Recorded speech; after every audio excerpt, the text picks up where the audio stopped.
It's on. So Peter, you're gonna call us to order? Yes, please. One small item, can do we now have enough people that we can accept the minutes that we were unable to accept at the last meeting? Motion to accept the April board minutes? I think they're actually the March board minutes, but March, okay. second, any objections? I'll second.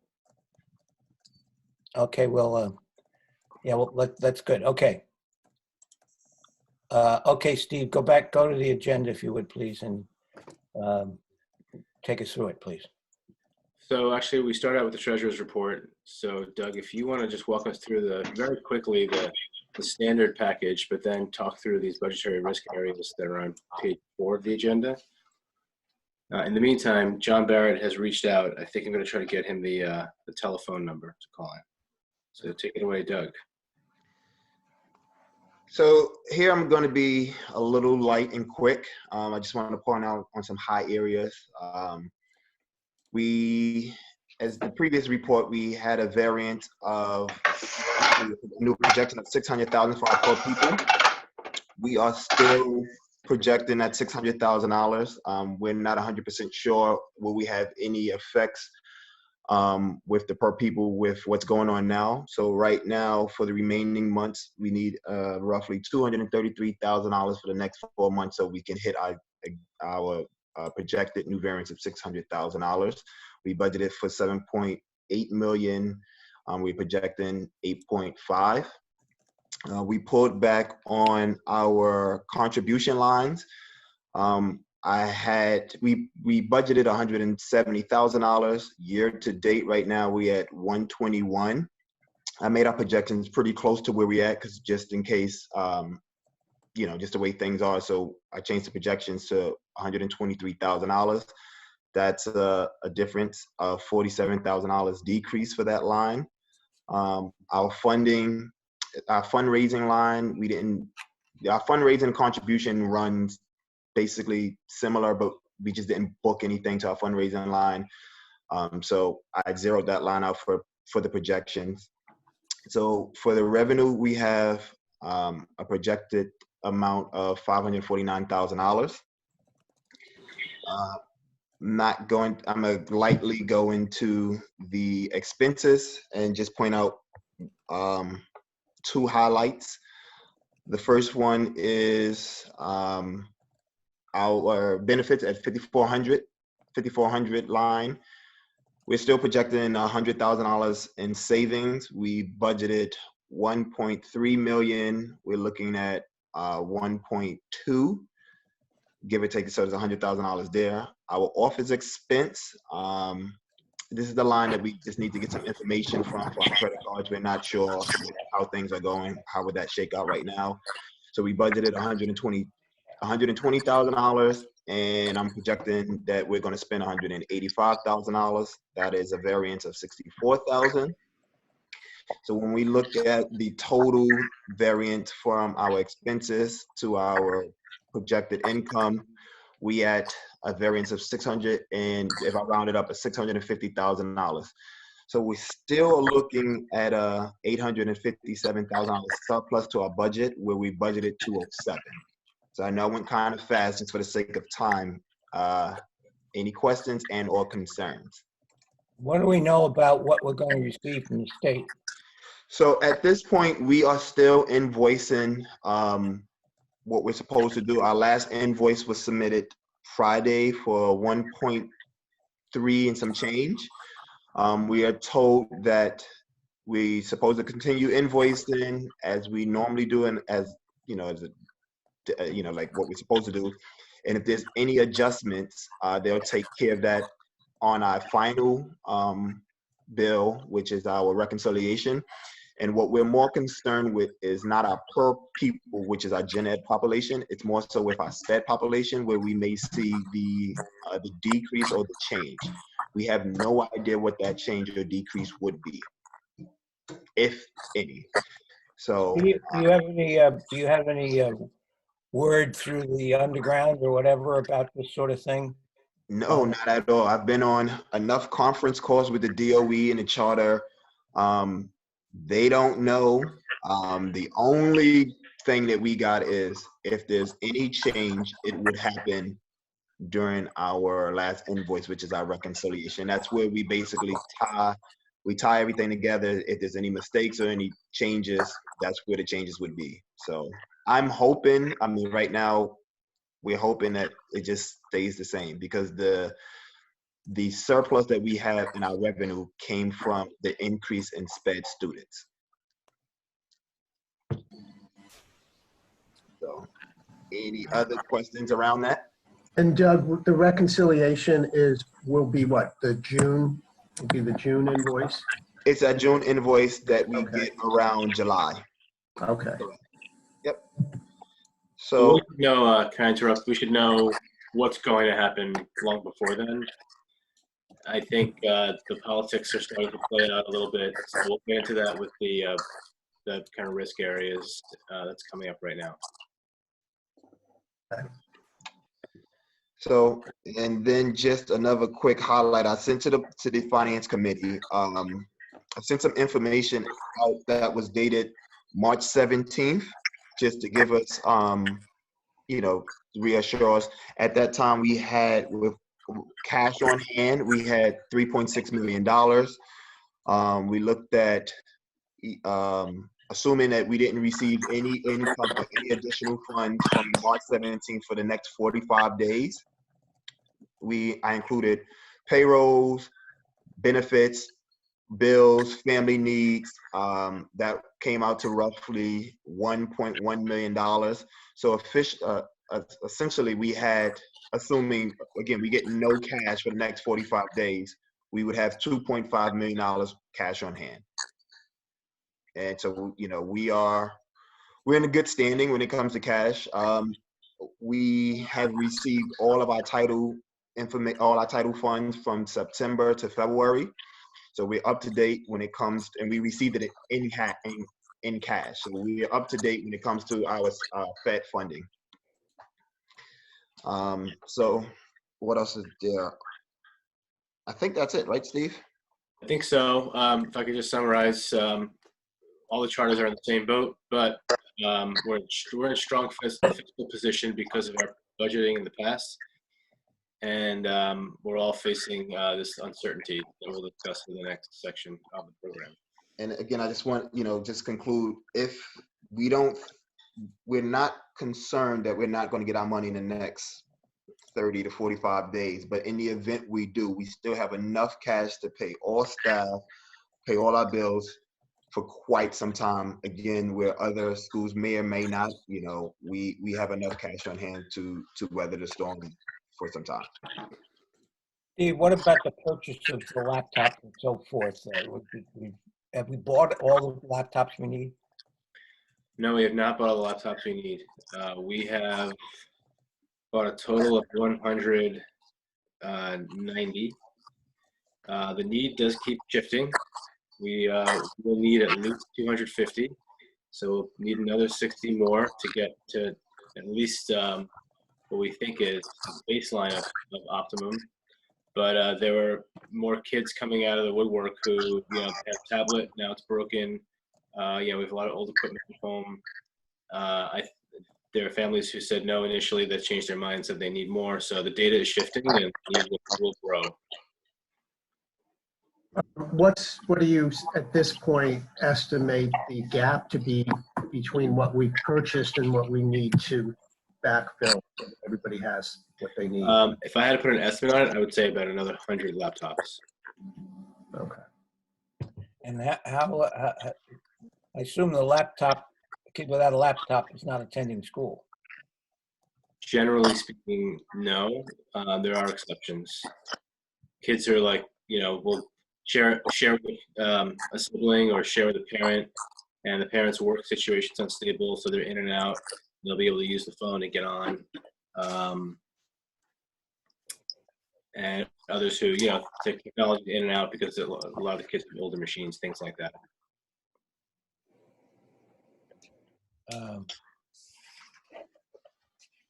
Anybody else have any more questions on the financial side? Steve, I'm wondering if we need to also pay for internet service. Do all of these children have internet service? Are they able to get online for classes? So that's actually surprised me at how much less of an issue has been than I thought it was. I thought it would be an equally big issue. My sense, and I don't have like on the ground data, but my sense is that people are using their phones, and the phone companies, after some initial hesitation, have opened up the phone lines to have unlimited data streaming. So there may be spotty connection at times, but people are using their phone service and getting it. Steve, when you say that folks are using, sorry, this is Brandolyn.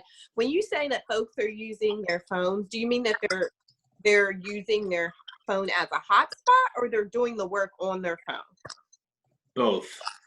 The Okay. kids who we delivered Chromebooks to, I believe, I haven't like surveyed them to like drop it in their lessons and watch them. I believe that most of those kids do not have internet access at home, but they're using someone's smartphone as a hotspot, and other families are using the smartphones for the like actual internet. Yeah, because that seems, the latter obviously seems unwieldy in terms of using, or the former, I forget what order I said it in, but using one's phone to do the work seems unwieldy, so. Yeah, the goal is definitely to have every kid have at least a tablet, but ideally a Chromebook to do the work on. Okay, and then just to close the loop on it, do we not have enough money for the additional purchases, or it's just that because the demand has shifted, we haven't done it yet? It's a little bit of both. I mean, it's not that we don't have the money, it's that we, on the finance committee, we're being careful about jumping in and throwing all the money in without being certain that the need is there. So it's more about not having been able to collect the data accurately at the front end and be able to know with certainty, like, this is what we need. I see. And there would seem to be some urgency about identifying the kids that need these things. How are we doing that? We have a lot more data now. So like I said, things are shifting. And so we, after this call, the next step for the finance committee will be taking a look at the data. And I think that can happen as soon as today. And look at the next order, which hopefully would be the order that wraps us up and gets us to all the kids who express the need getting their machines. There's also, there's a delay in delivery, but we expect the next big shipment to come early next week. It was going to be this week, but there was a coronavirus scare at the tech office, so they're working remotely for a couple of days. But it's taken a lot of time to do the actual delivery as well. So we've been thinking through other options for delivery. There don't seem to be any, like having another service come in and visit people's homes seems really problematic. We have a small team that's doing the deliveries. So there's that bottleneck as well. And there's only a certain speed that we can execute on once the machines come in. As far as the internet service, I don't know if you guys have circulated the information. I know that Spectrum was providing free internet service to people for about 60 days. I really don't know like how I know there's been a scare also with them coming into people's houses as well to have to set up that service. But I think that's something to look into, to let parents and families know when you are giving them the Chromebook that's an option for internet service. And Doug, you originally looked into that, and there was just an overwhelming demand. Is that right? Yeah, I figured it would be. They still had to come out, and it was a lot. I have a pretty long list. I'm happy to share. There's some other companies too that are offering service. Yeah, even AT&T is doing $10 a month. That's why I asked if we were actually paying for it, and then they don't come to your house. Yeah, we saw that offer as well, so we sort of have that in our back pocket. Very, very few reports from families that they have data, we call it data needs, as opposed to tech needs. It's really been the issue that I don't have a device that works. Are the devices on loan, or are we actually giving them to the families? They're on loan. We had, just to quickly go over the numbers, we had 30 at the school. We started, and we had 6 more that were for a classroom. And then we had 40 that we ordered initially. So that's 76 in the first batch. And then we placed an order, that the one I mentioned earlier, for 150. So that takes us to 225 or so. And another 100 would cover most of our kids.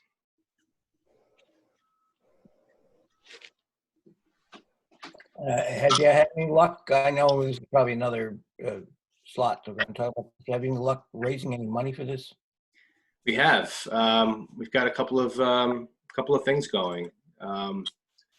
Why don't we talk about that now and then shift to just make sure we cover all these bullet points on the budgetary risk areas. So the big story behind that is the Charter Center has put forth a grant opportunity for us. We hopefully will hear a decision today, $30,000 grant that came from an anonymous donor. The team worked really hard last week and put together, I think, a really great proposal. And I think it's a strong one. So I hope we met the criteria. I don't know for sure because it's happening very fast. But we could see $30,000, which covers, what, 120 Chromebooks, Josh, today. Yeah. We have, yeah, we're waiting to see how that kind of shakes out. The other thing going on, if I could jump ahead, is also we have a fundraiser that we started at the end of last week. We've already raised $7,440. It's about a little under 29 laptops right there. I'd like to encourage people to share it as well. I can place the link in the Zoom group chat. If you could share it on social media, every little bit helps. We've already had a lot of people come out of the woodwork already to be able to support this. Did that go to our complete list of donors? So we sent out a big email to our donors on Friday that went out to all of our donors who normally receive our newsletters. There's going to be a stronger push on our social media channels on Thursday. The reason why we were waiting is because we wanted to have like a starting base before premiering it to everyone else that normally looks at those channels. Right now we have that, but yeah, it should have been every donor's email. We can send another one a little bit later when we are a little bit further along. We know a little bit more about the needs, and everything will be grand. Josh, how many of our board members and I know some of our faculty and staff do as well, how many people have giving pages already established that we can? So as opposed to Giving Tuesday, this is just one page. So it's not like the separate donation place. It's just one thing. We've had however, we have had some staff and some board members donate during this. Brandy, specifically you, I applied your donation to here. Peter, very generous as well. And same with Margaret.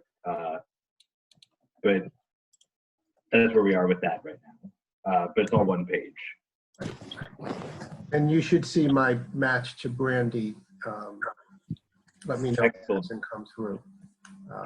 But yeah, I'm going to send it out to my network, and hopefully, are you asking for a particular amount to get us over the top?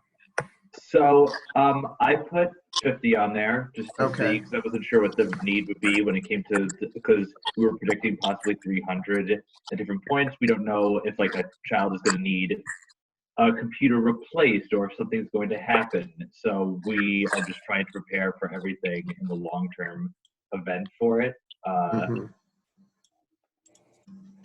Okay. Yeah. Great. But if you go to the page, it also, you can put in your own donation, but we also have it set up that if you wanted to buy a child a laptop, the option right there. Okay, Steve, you want to go down to the next part of the agenda, please? Yeah. So just the last page of the agenda has just the talking points for the rest of the meeting. First off, looking at the budget. So per pupil revenue is, as Doug said, right now appears to be in place, and we'll talk a little bit later on about how that might change. But we don't forecast right now that per pupil is going to be affected by the closure.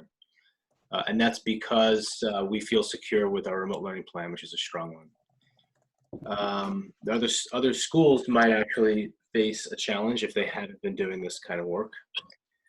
Special education revenue is a little bit different because there are federal mandates, although the federal DOE, like they want to relax those mandates, to put it kindly. There's just a lack of clarity about what's coming next.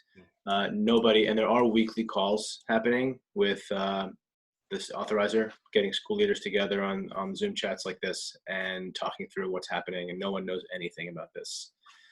I think they're still trying to figure out and wrap their brains around what it means to deliver special education services remotely, which seems like a hard thing to conceptualize. There is no answer, so people are trying to figure this out. And that is a threat to our budget because, as Doug mentioned, that is, that increase in students with that additional funding is the lion's share of our surplus that we project. So this is where the conservative budgeting we've done, where we say, yeah, we have money, but we can't just blow through it because we don't know what the future holds. It was very fortunate that we've done that because we're prepared for any scenario right now, even the worst case scenario. The last budgetary risk area is additional expenses. So we have a better handle on what the technology is going to cost now. Finance committee can look at a final proposal here, and I think we can get to our home base with the last purchase.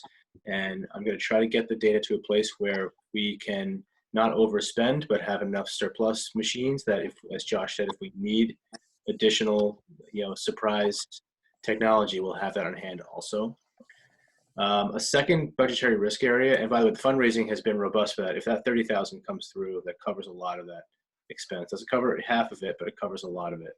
And it takes a big chunk out of the budgetary risk there, and it makes us more comfortable, I think, going forward in a final bigger order. Then there are service/platform subscriptions. So this is much less of a risk area than the cost associated with the technology. But to use the online learning that we're doing, much of it is free, but there are things that we will have to or have already had to purchase. For example, to use Zoom for morning meetings or lessons and have two teachers control co-host so they could alternate and have an alternative host and so on, so they could collaborate well. We've had to buy a subscription to Zoom that's upwards of $1,000 a month. So that's much less than the $65,000 we're spending on laptops, and it's temporary. We'll turn that off after this is all over.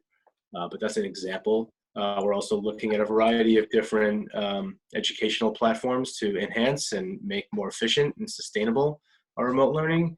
And some of those are free, and some of those are being offered free, but some of them cost money too. Again, small amount. This amount is probably offset by the cost of doing business that we're not paying because everything's remote, but the finance committee is going to be watching that spending carefully, and that's the point there. Doug, Naeem, anything else you'd want to add about just the risks associated to the budget with this closure? Not at this point for me.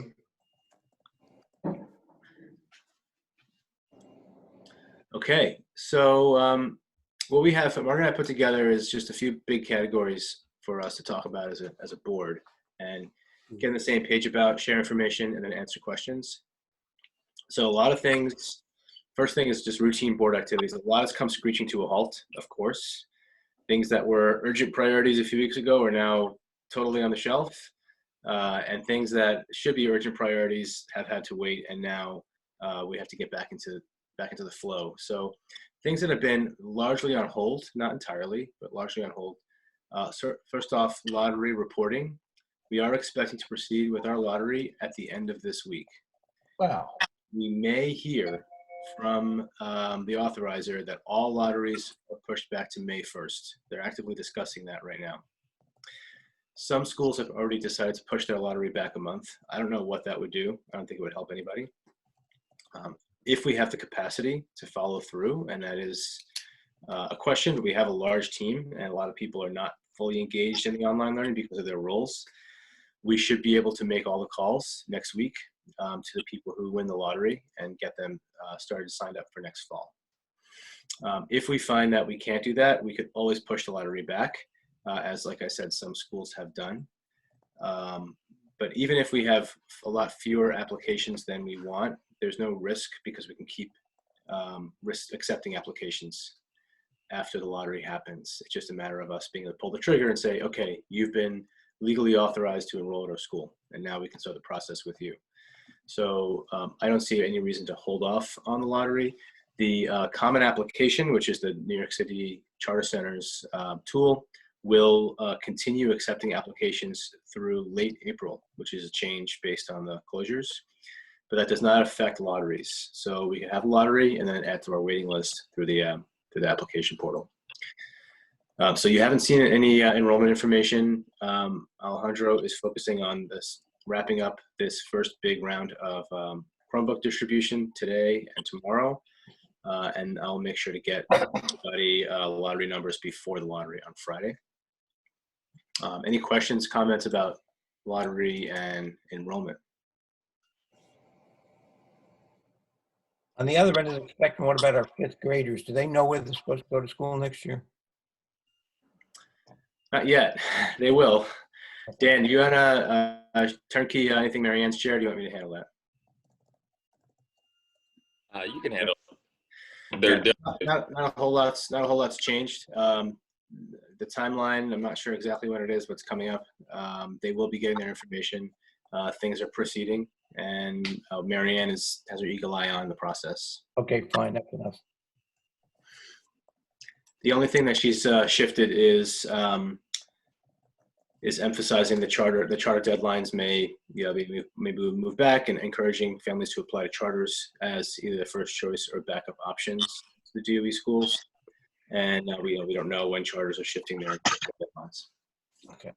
Okay. The second thing then is for the board is committee meetings. We've changed the board schedule. We don't have new dates yet for board meetings, but we also need to organize committee dates in this environment. So we'll be in committee priorities, including the new committee, which was going to launch and was preempted by the virus. So we'll just get back around the table and come up with new dates and priorities for those. We don't do that on this call. But I would expect that the committees would focus on two things. So what their work, how their work impacts the current status in the remote learning plan, and then how to resume business as usual once we get back into regular school. And each of those committees, in different ways.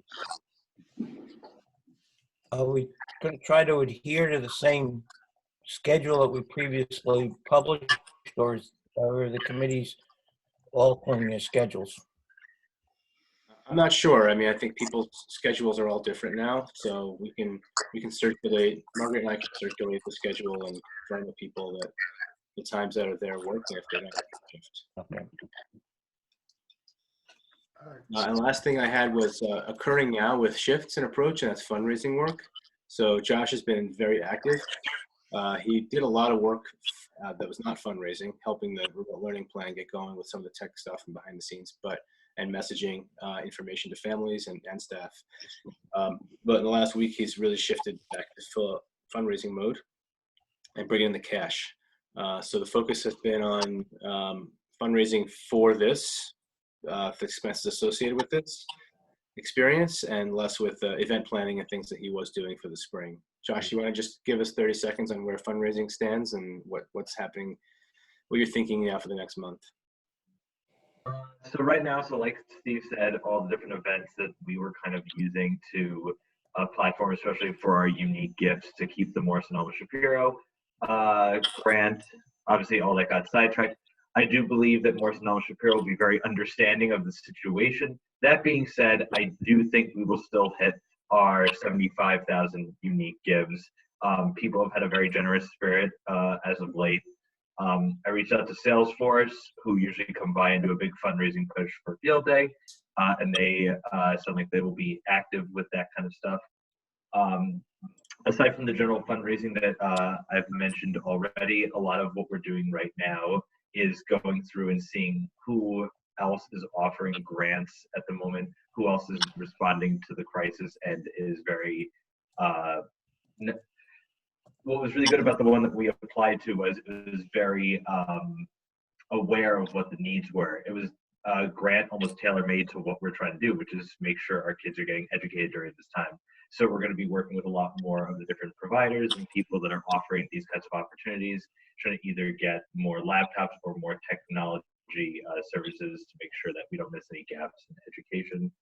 At the same time, we'll be reaching out to the people that normally we would have been reaching out to around this time, and asking them to contribute and be a part of it. So I would say that's probably the next few weeks. I'll be calling upon different board members as far as probing their network, letting them know about the different things kind of going on. And obviously, if you know of anything or you hear of anything, please bring it to my attention and I will try to put it. We have a big Google Doc that has all the different things that we are looking into pursuing right now in a timeline. So yeah, just all kind of coming together. Steve, can I jump in for 1 minute? First of all, I want to applaud Josh's work.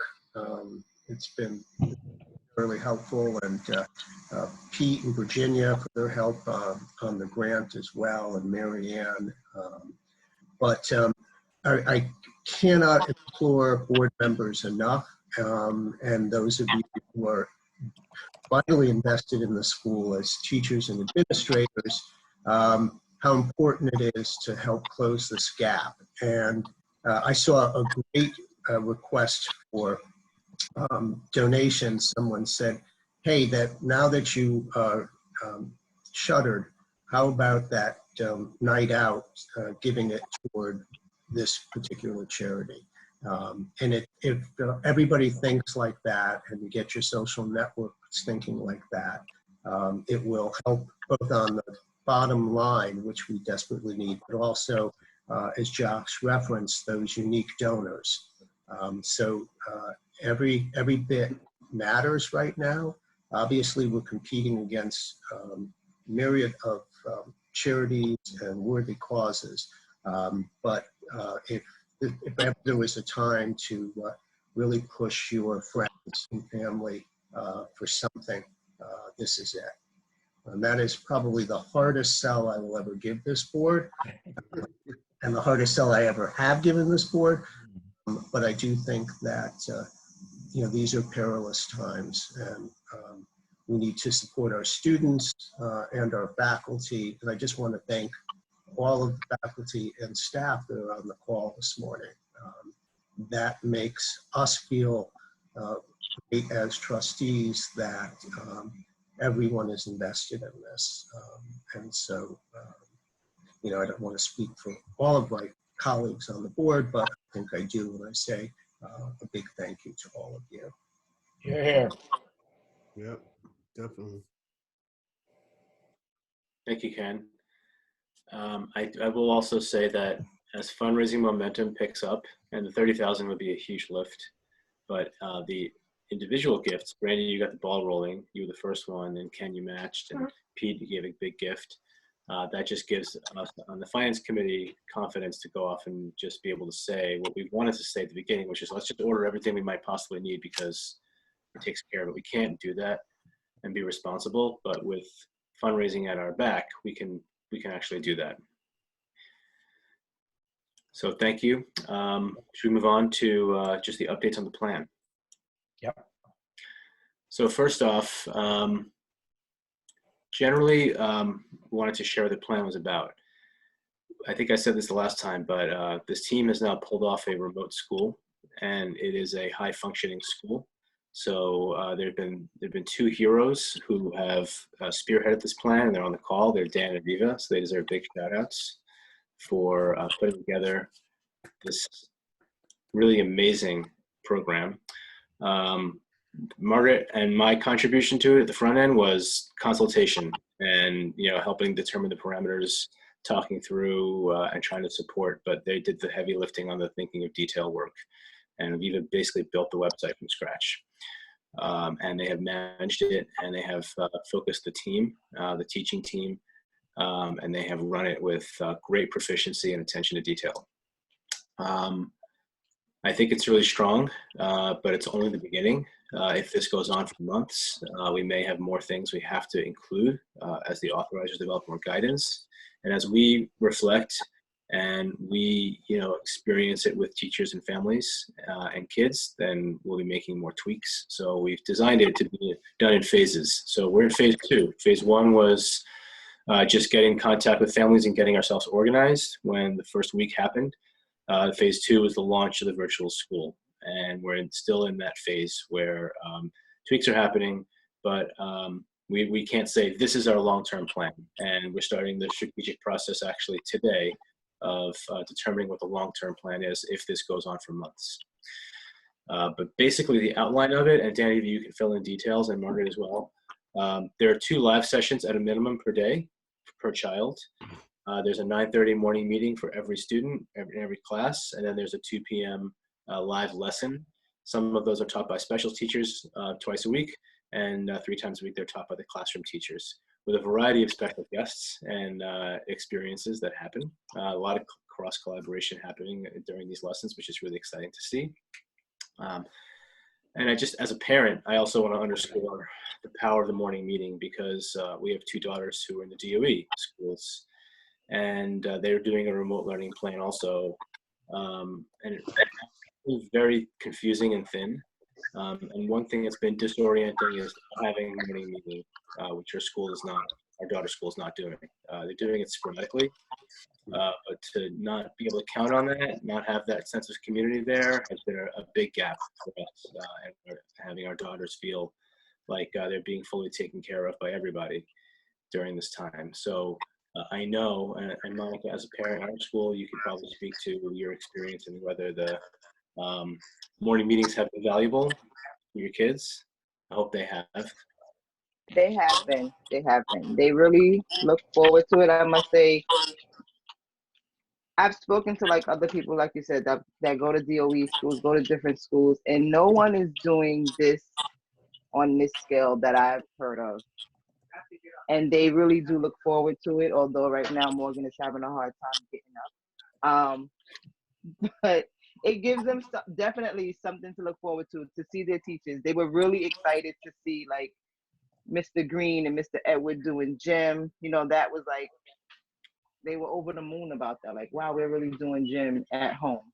So I must say, great job to everyone. And they're loving it, and they want to do all the projects that are being given out, and make sure they're doing all of their assignments that they're being given. So they are loving it. Good.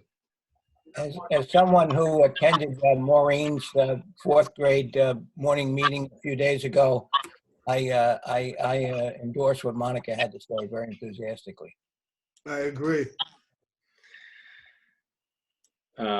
So yeah, I would encourage board members, if you have time, to join in on a meeting. You have the link to the website. I'll make sure that gets disseminated, and you can click on it's very easy to use. Just click on a classroom and at the appointed time, and you can join in and join the meeting. Experience what you're seeing, and you can introduce yourself and say, hello, I'm a board member. Try to raise your hand and get the teacher's attention. I'm sorry, Steve, where is the link? Aviva, would you mind putting it into the chat? You're really good at that. All right. Anything else? Any questions about the general plan that we're doing right now before we go on to other areas? I do. Yeah. I just want to put in a plug about special populations right now.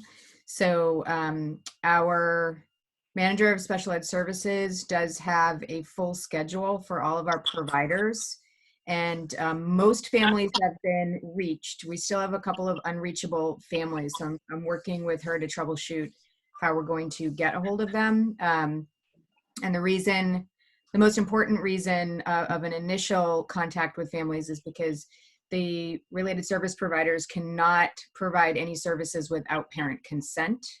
And there's a particular way that has to happen through the big database system called Trustees. And once that happens, they can start doing their services. So a lot of kids have started their services, not 100% because of the consent issue. And also on our platform, our MLL specialists, our ENL specialists for our multi-language learners, they are doing live sessions throughout the week. That is catered to the small groups of where kids are within their language development levels. And they also have assignments and they're checking in with the kids. We are still trying to get more guidance about, and this is also going to be part of our strategic conversation today, is how are we going to, what more are we going to, like extra, I should say extra, that's needed for our kids who are in integrated co-teaching service. They do have access to all of our tier 1 that we have on the remote platform. But the next phase and overlaying is really figuring out what that extra will be for the children who have IEPs for ICT.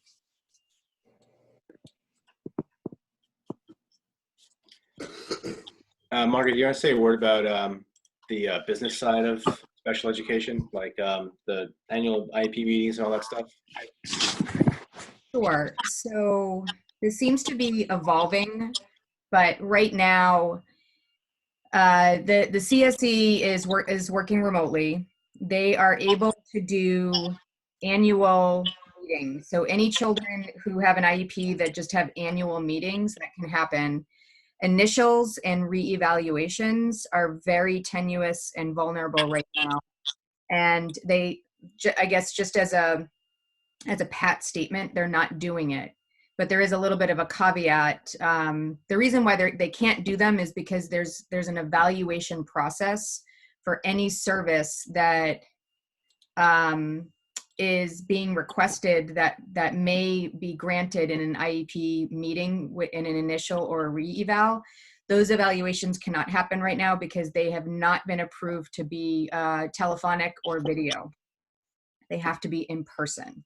So because they have to be in person, for obvious reasons, that cannot happen. So for a re-eval or initial, there can be a partial IEP meeting at this time where if there was any evaluation done at all prior to the closure, the CSE can convene with the family and with our student school-based support team to give partial services, potentially partial services through the meeting. So if there was a speech eval done, that could possibly be a service that could be added at this time, for example, in an initial or a re-eval. But in general, they're not going to happen right now. Did you have something to say? Yeah, I wanted to just share with board members that additionally, if you haven't explored the website, what's pretty cool, just two things to point out. One is, like Steve said, we wanted to make it really easy, like maximum 3 clicks for families, like click 1 into the website, click 2 into your kid's classroom, click 3 into a link that the teacher had, so that it's easy access for all of our kids and families from whatever device they're using, phone or computer for right now. The second thing I wanted to point out is that teachers currently, because we've just been doing 2 live sessions, teachers have been pre-recording tons of videos. And so it's been really inspiring to see our teachers doing videos. If you go onto the website, go into YouTube channels, they're unlisted, so you can check out all of the videos. They're all linked to specific kid pages depending on which class you're in. But just as an example, Dan just sent Miss Leslie, who's on the call, who does our visual arts, sent her YouTube channel, so you can check out any of the links, including from all of our special teachers. Thanks, shout out to Latanya, who's also on the call. But all of our pre-K to 5 teachers, specials teachers, AIS teachers have pre-recorded videos, and this is all new territory for them as faculty overall, and they've done a phenomenal job just off the bat with pre-recording videos for kids to see their own teachers teaching reading, writing, math. People are doing very cool things with Zoom and the technology to share the screen using our Turk resources online, and just lots of cool things happening in this new world. But you can check out our videos on the YouTube channels to just get a sampling. Thanks, Aviva. Okay, I want to move on in the interest of time. So thank you again, and please do explore the site because it is a marvel, and I think it's a great accomplishment for our team. Attendance. Steve, one thing just procedurally, because we're starting to lose people. Is there anything that's require a quorum before the end of this call? No. Okay. No big decisions right now. All right. So quickly on attendance, we are tracking attendance in 3 ways right now. 2 are consistent. 1 is it's kind of being created. We're tracking who's showing up to morning meeting by logging in, who's showing up to the afternoon session, and then other stuff. So the other stuff is where we don't have such consistent data collection happening. But right now we're considering if you show up to one of these things, you're attending for the day. And we know a lot of families are sharing machines, so kids will alternate. Attendance has been, and I'm going to give you a range between 50 and 75%. So 50% is any one session. 75% is for the top end of number of kids who are engaged in a single day. And that means that a quarter of our kids, we're still not seeing them on a consistent basis. Some we haven't seen at all. We've called all those kids. We started now a new routine as of yesterday, and it's just getting started, of calling every student who does not show up to morning meeting without calling every day the families who we know have technology needs. We'll call them when we have an update for them. So we're keeping in touch. I did a robocall last night to the social work case students who were absent yesterday because there's so many of them. The social workers could not get to all of them right away. So we're keeping up with attendance. The message is, and we heard this from the state, and we're passing on to families, attendance matters right now. We can't replace seat time in the regular classroom, but whatever we do, we want families to engage in. We expect them to show up, given all the challenges that we know they have with technology and the family needs that are happening. Margaret, do you want to add anything about attendance, or anybody have any questions?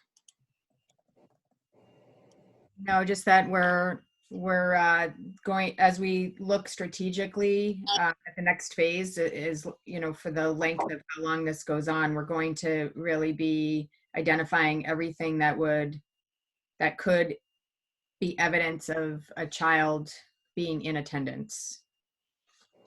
Schools have multiple ways. Dan, you want to add something?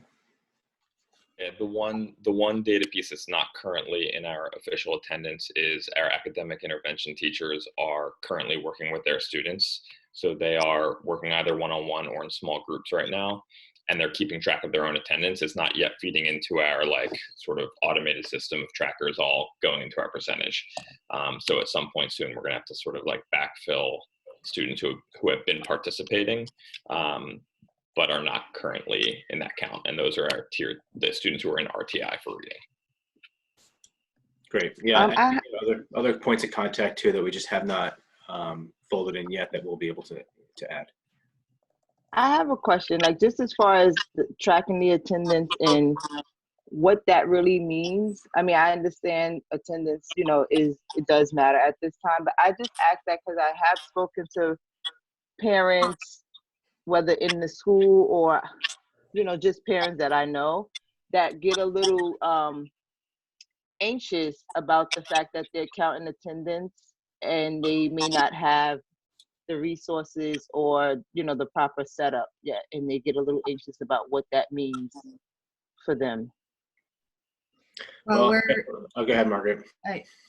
So if you talk to parents like that, continue to encourage them to over communicate with us about that. We're carefully tracking data for the tech gaps and the tech needs, and we have our own timeline and barriers for the rollout, just in terms of getting the orders in, getting the tech out, etc. So because we're keeping very close documentation, and the state and our authorizer know that technology is going to be one of the hugest barriers. So I would be hard pressed to think that if parents aren't fully set up, that this is going to be something that will be a huge impact. The other thing that you can tell them is that the sessions as well as the assignments, they're all going to be archived so that once they are set up, the kids can go back and interact with those. The biggest thing is the learning gap. We're trying to minimize the learning gap. And the team is working really, really hard to do that. Attendance does matter and it does count. And the state is going to be looking at our attendance rates. That's just a fact. And they're also giving us guidelines to be really mindful about what our promotion policy is currently and what we need to do to look at it differently around a closure and what learning gaps mean around a closure. So showing up does matter, but we do know that there are going to be barriers that we're trying to iron out as quickly as possible for families. And we will carefully work with families and document that. And also, I mean, we're just going to advocate for families through this difficult time. And just as an example of that, Monica, our attendance tracker where staff members go to look at when they make calls has the tech status for the child attached to it. So before you call, you can see so-and-so doesn't have a laptop or so-and-so has a broken tablet. And a lot of times the calls are actually just, I want you to know attendance matters and we're here for you. We want to help you get there. There's accountability, you know, we're calling you, but there's not like a admonishment tone to it. It's a supportive, let's get you there tone. We know families are doing what they can and we want to make sure they have the tools to do that. Yeah, and for the families that have said that they're set up on technology or they've recently gotten set up on technology, the daily calls that we'll be making can surface if there's like a tech literacy gap and they're having trouble getting on, but we still have to hold the families accountable in that way too, while we're also supporting them, getting them up and running on the platform. Okay, keep going. All right, so a few more things. So next steps, things we're working on now is making this sustainable. There are some staff members who are putting a lot of time in, and they're also dealing with their own childcare issues. So working on making the program more efficient so that people can actually do this if it goes long term. Making tweaks, like I mentioned earlier. An area that we have not had consistency in by design is what we expect for student work. So what is the output from students? And that has to be an element of any long-term plan we have. So Dan and Viva have actually been very thoughtful thinking through what that could look like. And Margaret mentioned what we're doing for special education students. Guidance from the state is we need to do more. So, and not based on our specific plan, but just the sector. So what additional time can we put in for one-on-one supports or something along those lines for students with IEPs to meet their goals? We mentioned technology rollout. Just got a message. Alejandro's team is out delivering right now. They've picked up and they're delivering Chromebooks right now. Dan used the word heroic to describe the lift Alejandro did last week in getting dozens of laptops out to families, and it's happening again. So that's been a command performance from him in logistical distribution of these machines, which has been really amazing to see. And it will continue. We're not sure what it will look like next week or what the city's lockdown will look like, but we're going to be trying to get machines out to kids. So COVID-19, we have had reports of a couple of parents or grandparents who've been infected. We let the community know that we have had some reports of this infection in our community. It's been 2 weeks since the school is shut down, so we don't think we're at risk of spreading the virus in our community, but we felt an obligation to let people know. Doug is in charge of the tracker that we've put together of just keeping lists of names, people who say they have symptoms. We've had some staff members say, I'm feeling symptoms, and they've recovered and they didn't get the virus, but we just want to keep on top of that. There is no Department of Health obligation on us right now to report or to collect this information, but we're keeping track for the sake of our community. And a couple of things that we have not tackled yet that we need to work on or we don't have clarity on is one is reopening. So what does it look like if school starts April 20th, which the DOE said it would, or May 1st or June 1st. So we're thinking through those different scenarios and we haven't gotten there yet, but we have those questions on the table. And then family leave questions. So we have some staff members who are spending a lot of time on their own childcare. We have some staff members who may want to take family leave because of that. And so we're still getting information from, temporary changes in the law from the governor's executive order to just what our lawyers are learning about nuances here to influence what we do. Any last questions, or anybody else on the call have comments?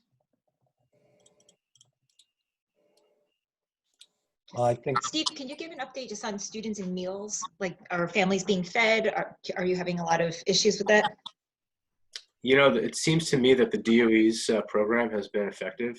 Okay, great. Closed down 25% of their regional Enrichment centers. Yeah, Spending a lot of time on the recs. yeah, for the essential workers. And they reduced the number of feeding sites down to, I think, 400. And our site is one of those feeding sites. That was just lucky. We haven't heard really any pushback or feedback from families that they need that support in these calls. So it has not been a widespread problem. So Laura, thanks to the DOE. Yeah, that's great to hear. I've been spending a lot of times on recs and iPads. Yeah. Sneak a few at the back door for us. Yeah. I have one announcement, and I can get it out to you. And unfortunately, there's no set link to register, but there is a board leadership webinar tomorrow through the Charter Schools Association and SUNY and NYSED. It's supposed to be tomorrow. I think it's at 4 p.m. I could be lying. I have to look back, but I checked. I clicked on the link and it wasn't live. And they said that they would send out extra information, and they have not through the association. So I will send what I have. But if any board members can be on that call, I think it's very important for the board leadership to know how they're supposed to be leading this remote closure. okay, thank you. Marty's link is broken, as she predicted. It's not broken. They haven't sent anything. They just sent the announcement.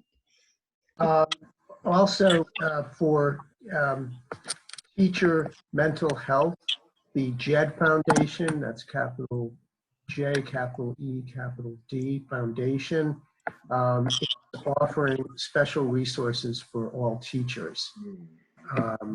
If there's an interest, please let me know. I'll reach out to their executive director. I know that the first day that they offered it, they had over 10,000 teachers log in. So that resource is available for free for any teacher that would like to avail themselves to it. I think that sounds great. That's also a great way to engage one of our potential donors. Yeah. Are we done here? I think That's it we for are. business. Yep.